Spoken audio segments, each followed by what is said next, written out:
Eddie Grant made a statement saying that he was the inventor of soca back in 1970 when he sang Black Skin, Blue Eyed Boy.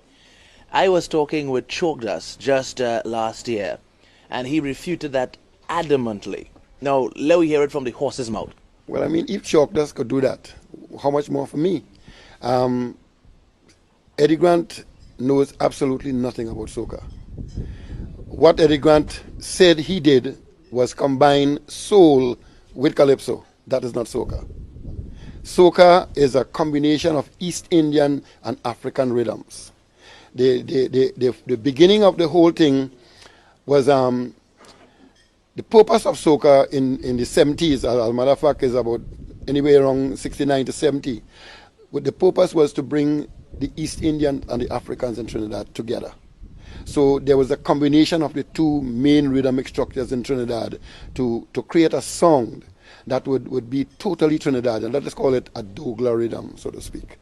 And it is not soul as American soul, but the soul of Trinidad, the soul of Calypso, the inner man, the depth, the beauty of Trinidad that has come out into the music, not American soul and calypso. That's a total misunderstanding, wrong definition and everything. You mentioned East Indian as one of the mixtures in the music. Would you do Indrani today? No, I would prefer to do... But you understand where I'm coming yeah, from? No, you see, let me tell you, Indrani was that. It all started with Indrani, right? In 1971, it began with that idea. What happened in 1971 when I did Indrani? I recorded it in 1972 for 1973. I tried to combine the East Indian rhythm and the African rhythm together. I didn't have a name, but I knew I had something. The following year, I did my first album called The Love Man. And I did all the songs on the album, 10 songs on the album with the Dolak. And everybody started condemning me. Oh, I'm trying to play Indian, I'm trying to mix the Indian music with the calypso and it can't work and da. So the album failed in sales.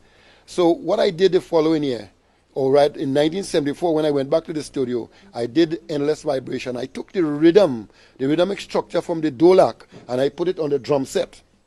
So that nobody could say, I'm doing Indian music. So I just take the accent, put it on the drum set, and then I get a name and I say, Soca, S-O-K-A-H. The K-A-H represents the East Indian influence. What happened with the spelling is that a guy called Ivor Ferreira, who was writing a thing for the Punch or somebody, he spelled it S-O-K-A. And I didn't fight it. I just left the S-O-C-A, right. Okay, S-O-C-A as against S-O-K-A-H. It felt okay, so I had no problem with that. For me, it was a matter of rhythmic structure and not just a spelling. As long as it's conveyed soca, the soul of calypso, not soul and calypso. The soca music today, jump and wave, jump up and wave, jump and wave.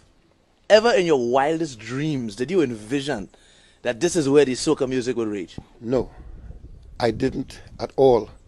As a matter of fact, I believe what God has done for me is take me out of it in 1977 when it began going in that direction. When we had Savage from Maestro and Sugar Boom Boom from Kitchener. That's when I came out of the whole thing.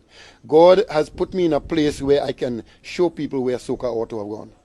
So when you listen to songs like Watch Out My Children, like Who God Bless, like Om Shanti, and some of the pieces that my children do, and you know that soca had a different direction to go and is going into a different direction. Regardless of what the world say, I know what I'm doing. And since I am the inventor of the music, I know that I can take it where it's supposed to go. And that's what we are doing here in Peparo. We have a workshop in this home, and we are building the music. What we are doing today is called JAMO, J-A-M-O-O. Jehovah's music, because that's what I believe soca is all about. The soul of calypso is now blessed with the spirit of God in the music. So now we have Jehovah's music, Jamu, that is born again soca.